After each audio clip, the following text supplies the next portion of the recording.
Since tuyikoresha tuvuga starting point of something, igihe ikintu cyatangiriye, starting point. I have been teaching English since 2010.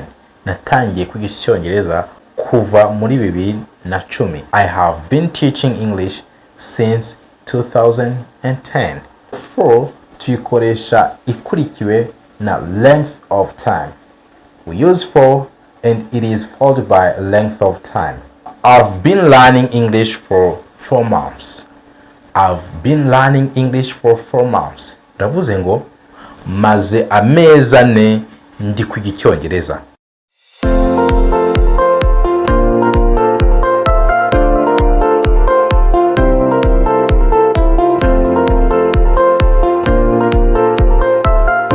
Good morning, good afternoon, good evening, ladies and gentlemen. This is Learning Fast. Aha kuri Kwiga Vuba Icyongereza. We teach you in a way that helps you learn and start speak the English you are learning. My name is Teacher Bonach. Njewe nitwa Mwarimu Bonach. Today I'm going to teach you the words that we use very much in English. Uyu munsi tugiye kuba twakwiga amagambo akunda kugaruka kenshi cyane kandi utugambo tugufi hari igihe dutera urujijo. I'm going to teach you these short words to make sure that when you are using them, you'll be using them confidently. Aya magambo ngiye kuyakwigisha ku buryo mu gihe uzajya uyakoresha ufite icyizere, uzi neza ko uburyo uri kuyakoreshamo ari ubwanyabwo. That's what you are going to be learning. Which words are we going to learn? None nayahe magambo tugiye kwiga. Tugiye kwiga ijambo since. Turiga ijambo since, twige until, twige for, twige while, ndetse twige as soon as na during. Those are the words we are going to be learning today. Uyu munsi ayo niyo magambo tugiye kuba twakwiga. Now, before we dive into the lesson of today, I want you to know that if you are in USA, Canada, Europe, or any part of the world, and you feel like you want to learn with us, we can teach you how via Zoom. Ukeneye kwigana natwe ukaba uri muri Amerika, muri Canada, muri Europe n'ahandi, twakwigisha. Gute twakwigisha kuri Zoom. We have wonderful lessons just waiting for you. Dufite amasomo meza agutegereje nguze uyige. If you really need to speak English, we are just here for you. Niba rwose ukeneye kwiga Icyongereza, turi hano kugira ngo tugufashe kuba wakivuga. If you need to learn with us, get our number. Wewe wafata nimero yacu. Now, let's start with the first word. Reka turebe ijambo rya mbere. Ijambo rya mbere tugiye kuba twareba ni for. For ni ryo jambo rya mbere tugiye kuba twaheraho. Hari uburyo bwinshi tuba twakoresha iri jambo, but uburyo ngiye kukwigisha ni uburyo bumwe, kuko mu Cyongereza ijambo rishobora kuba ari rimwe rikoreshwa mu buryo bugiye butandukanye. That is why even when you are learning a language, it is better, or especially English, it is better that you get to know at least more than one way to use a word. Hari ijambo riba rikoreshwa mu buryo bumwe, hari ijambo ushobora gukora ari izina cyangwa se rigakora ari inshinga. So you should know how to use such words. Hindi jambo rero naryo for rikoreshwa mu buryo butandukanye. Kuri inshuro ngiye kuba nkwigisha ngo igihe turikoresha mu gihe. Ngo for tuyikoresha ikurikiwe na length of time. We use for and it is followed by length of time. Okay? Tuyikoresha ikurikirwa n'igihe runaka. Icyo gihe turi buze kukigaragaza. That is for. Mu yandi magambo, ibisubiza igisubizo cya how long bizatwara igihe kingana iki cyangwa se byatwara igihe kingana iki, cyangwa se byatwaye igihe kingana iki, aho niho dukoresha for. Let's see the examples. Reka turebe ingero. You know that when I'm teaching you, I have to use phrases and examples. Gukoresha ingero nibwo buryo nizeramo yuko ushobora kuba wakumva neza ibyo ndi kukwigisha.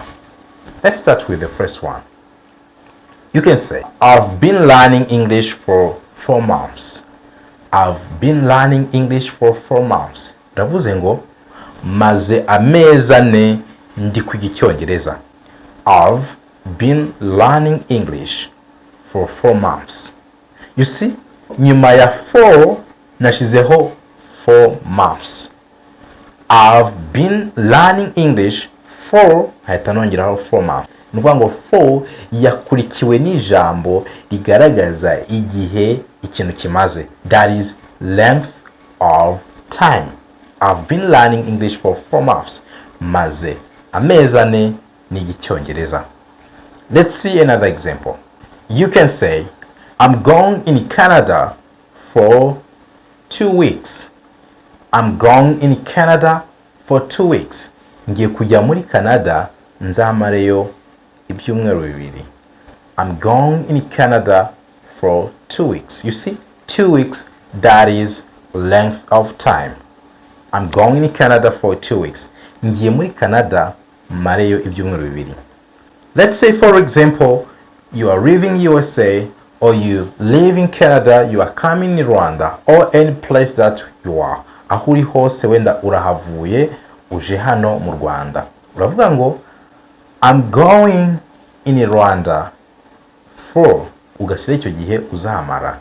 Urugero, I'm going in Rwanda for 3 days. Ngiye kujya mu Rwanda nzahamare iminsi 3. That is for. For ni gutyo tuyikoresha.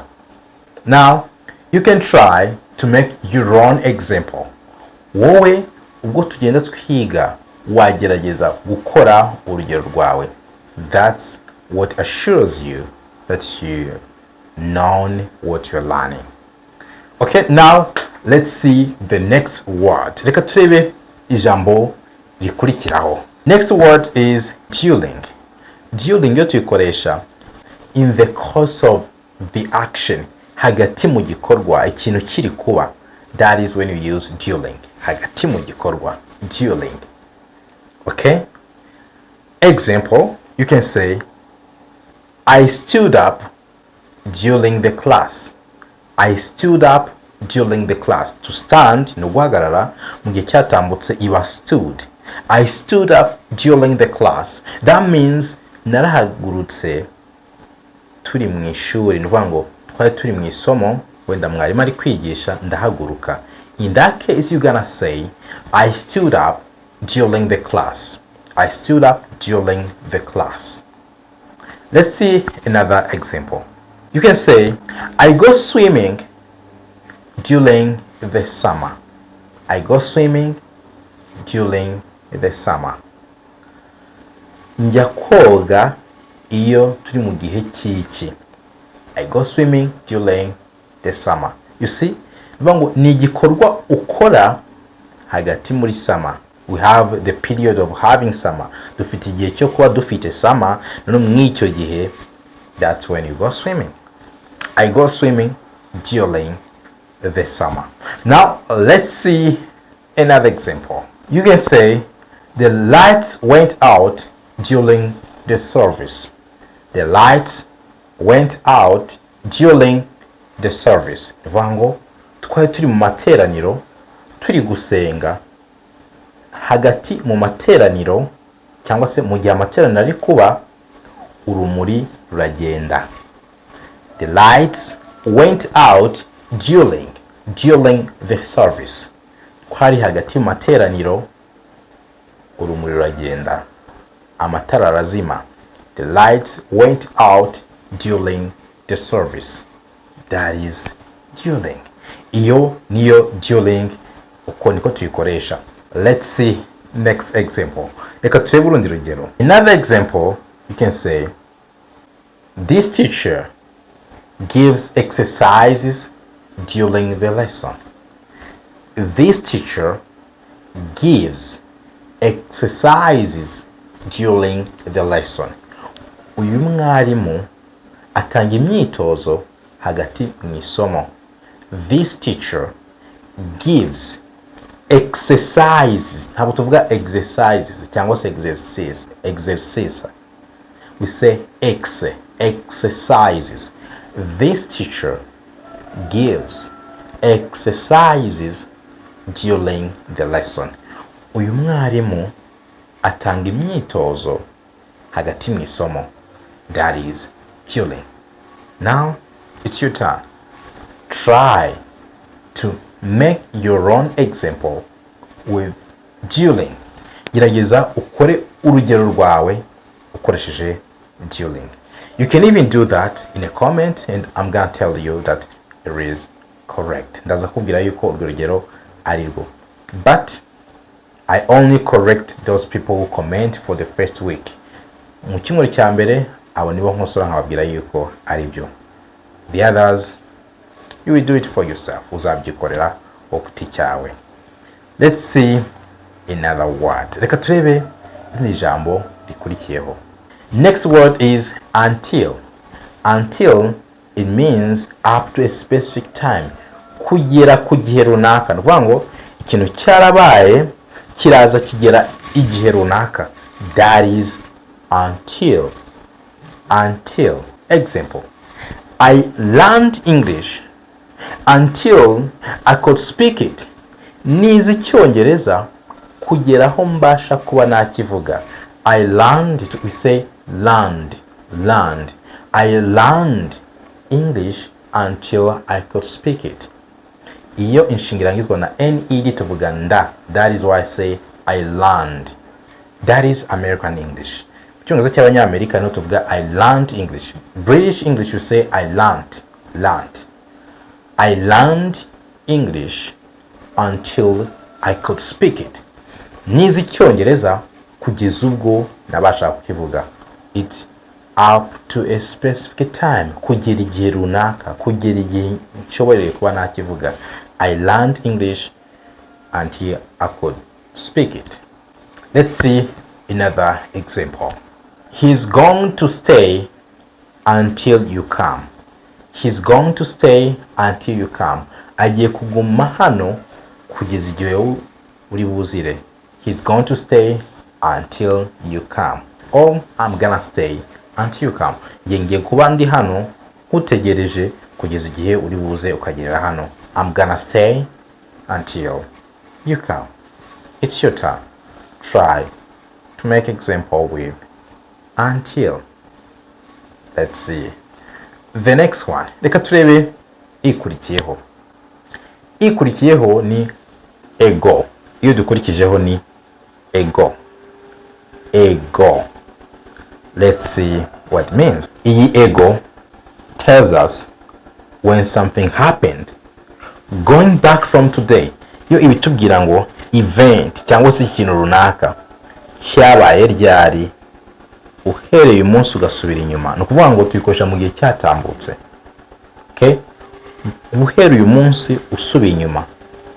Going back from today. Ibyo twita ego. You can say the computer crashed 5 days ago. The computer crashed 5 days ago. Computer yagize ikibazo mu minsi 5 ishize. The computer crashed 5 days ago. You see? Ndi gusubira inyuma ngaragaza igihe icyo kintu cyabereye ariko muri minsi 5 yatambutse. Another example. You can say I saw him or I saw her 10 days ago. Namubonye Miss 10 ishize. I saw her or I saw him 10 days ago. You remember when it's a he, you use him. Iyo ari gitsina gabo dukoresha him, iyo ari gitsina gore tugakoresha her. I saw him or I saw her 10 days ago. Let's see the next word. Next one is since. Since tuyikoresha tuvuga starting point of something. igihe ikintu cyatangiriye, starting point. Remember, for twabonye ko tuyikoresha tuvuga igihe ikintu cyamaze, noneho since yo ni igihe ikintu cyatangiriye, since. Example, you can say I have been waiting for you since morning. Nahereye mu gitondo nkutegereje. I have been waiting for you since morning. Nahereye mu gitondo nkutegereje. Another example, you can say I have been teaching English since 2010. Natangiye kwiga Icyongereza kuva muri 2010. I have been teaching English since 2010. That is since. Last example, urugero rwa nyuma twavuga ngo we've been living here since last week. We've been living here since last week. Aha twatangiye kwatura kuva mu cyumweru gishize. We've been living here since last week. Now, let's see the next word. Iyo dukurikijeho ni while. While yo tuyikoresha tuvuga nayo in the course of action, hagati mu gikorwa, ikintu kiri kuba, niyo dukoresha while. Tukaba tuyikoresha dukurikizaho nyuma ya while hajyaho subject, nyuma ya subject tukongeraho verb. Okay? Nyuma ya while hajyaho subject tukabona kongeraho verb. Iyo niko tuyikoresha. Urugero kuvuga ngo the phone rang while I was watching the news. The phone rang while I was watching the news. Telefone yarasonye ubwo nari ndi kureba amakuru. The phone rang while I was watching the news. You see? While nyuma ya while nshyizeho I nongeraho inshinga verb to be was watching the news. The phone rang while I was watching the news. Let's see another example. Another example, you can say I took the notes while teacher was teaching. I took the notes while teacher was teaching. Nafashe note cyangwa se naranditse ubwo mwarimu yarari kwigisha. The teacher ni he. He ni subject. I took notes while the teacher was teaching. Is while. Uko niko dukoresha while. Now try to make your own example. Yageza ukore nawe urugero rwawe ukoresheje iyi while. Irindi jambo dukurikijeho ni as soon as. As soon as. As soon as yo tuyikoresha tuvuga the shortest time possible. Igihe gito gishoboka. The shortest time possible. Niyo as soon as. The shortest time possible. Urugero, I will call you as soon as I get home. Ndaguhamagara vuba vuba nkikigera mu rugo. Nuvuga ngo nkikigera mu rugo ntatinze na gato ndahita nkuhamagara. I'll call you as soon as I get home. I'll call you as soon as I get home. Another example, you can say I'll learn English as soon as I get the opportunity. I'll learn English as soon as I get the opportunity. Akanya nzabona amahirwe nzahita niga Icyongereza. I'll learn English as soon as I get opportunity. Okay? That is as soon as. As soon as tuyikoresha tuvuga igikorwa uzahita ukora cyangwa wahita ukora bidatwaye igihe. As soon as. Last example, urugero rwa nyuma twavuga ngo he celebrated as soon as they won. He celebrated as soon as they won. Yishimiye intsinzi bagitsinda. He celebrated as soon as they won. That is as soon as. Last one, iya nyuma. This brings us to the end of our lesson today. Ibi bitugejeje ku musozo w'isomo ryacu uyu munsi. Now, what I'm asking you is to keep learning, keep growing, and start speak the English. See you next time.